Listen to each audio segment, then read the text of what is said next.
There's a point in most practitioners' work, and it's where what you've learned and what you've studied, what you already know, you recognize that it's not enough anymore.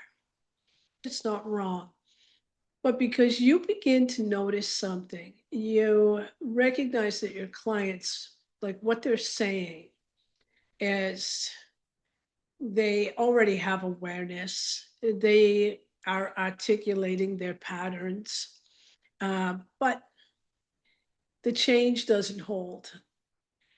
And they come back and they're still in the same emotional loops. And at some point, if you're really paying attention, you start to ask, what is it that I'm not seeing? I remember working with a client who was incredibly aware, and they could map their trauma. They understood their triggers. They were fully engaged in the work. And in session, everything moved. It was an emotional release. There was clarity. But outside the session, something had not fully stabilized. And that's where I had to take a step back and not to question them, but to question the level of work that we're doing. Because, you know, I feel like we're doing a high level of work. Most of us are. So, insight wasn't the issue, but this is where many modalities plateau. And it's because most approaches are working with the cognition, emotional expression, narrative processing, but they're not fully addressing the nervous system state. And if the client's nervous system remains in survival, then no amount of insight will stabilize change. So, what happens is they understand, but they don't shift. Now, I want to talk about a couple things first. I want to even share with you in my own training, when I was training in polarity therapy over 26 years ago and energy therapy. What I didn't recognize then and wasn't taught at the time is that the energetic system and the nervous system are very closely related. Now, as I'm speaking with you, I just want to share that it becomes the next level to really tune in and recognize that you're tuning into the nervous system. So, whether you're an energy therapist, a talk therapist, it doesn't matter. But really getting to coherence is where healing truly begins. And sometimes, as I was working with many clients through the years, that happened, but not consciously from my end, because I was working strictly with the energetic system. Even though I was observing something deeper within the client, at that time I wasn't able to really name it as nervous system state. And that's what I'm doing here today, is I want to give you some depth to this work. Okay. So, I just want to say most practitioners are trained to work with content, which is the story, the belief, the memory. But transformation happens at the level of the nervous system state because, we're just going to call it state. So when I say state, that means nervous system, because the nervous system state determines perception, reaction, and capacity for change. So if the system is dysregulated, that means that the work is not getting fully integrated. So the client leaves and they're leaving the session open, but they return to baseline within hours or days.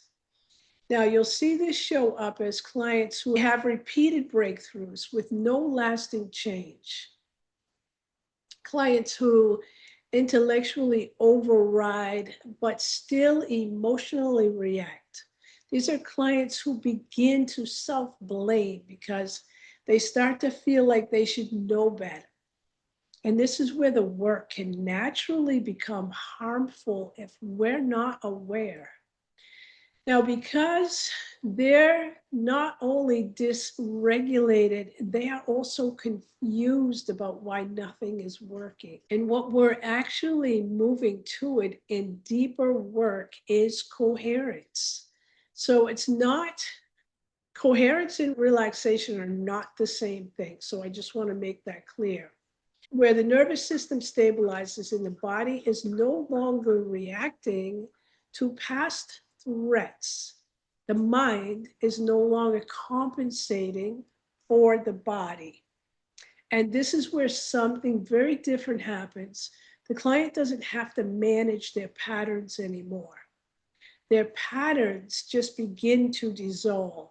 And this is also the moment where your role as a practitioner changes because you're no longer guiding insight, facilitating emotional release. You're working with pacing, capacity, energetic, and physiological thresholds. And you're reading when the system is open and when it's compensating, as well as when it's about to shut down. And this is a different level of practice. Now, one of the biggest mistakes that I see is practitioners that are pushing through that for that breakthrough in a system that doesn't actually have the capacity to do it. And it looks like this. It can be deep emotional processing, but it's too early. It can be uncovering trauma without stabilizing first, or mistaking emotional intensity for progress.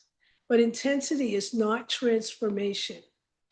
Transformation is actually stability. So, if you are a practitioner or you even want to become a practitioner, this would be a great place to start. But begin observing your sessions differently, not just what's being said by the client, but what nervous system state are they in while they're talking with you? And ask yourself, is that system open or defended? Are they processing or are they performing? You've all had the clients that are very proud to tell you everything that they already know. And when you get those clients, you start to think, why are they here? They're here because they know it, but their body doesn't.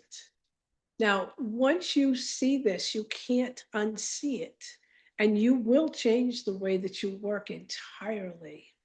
This is something that I go much deeper into in my book that's called From Survival to Coherence. It's a great read for both practitioners and even clients who are trying to get out of survival mode.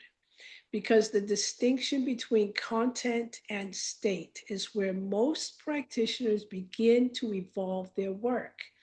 And for those of you who are already working with clients and starting to see these patterns, this is typically the point where additional training becomes necessary.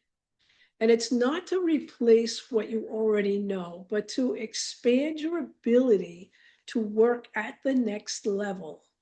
And that's exactly what I teach inside the certification work. Now, because once you begin working with coherence, you're no longer trying to create change. You're creating conditions where that change happens naturally, as I talked about earlier in this video. If you are enjoying this video, remember to like and subscribe, and I'll see you in the next video.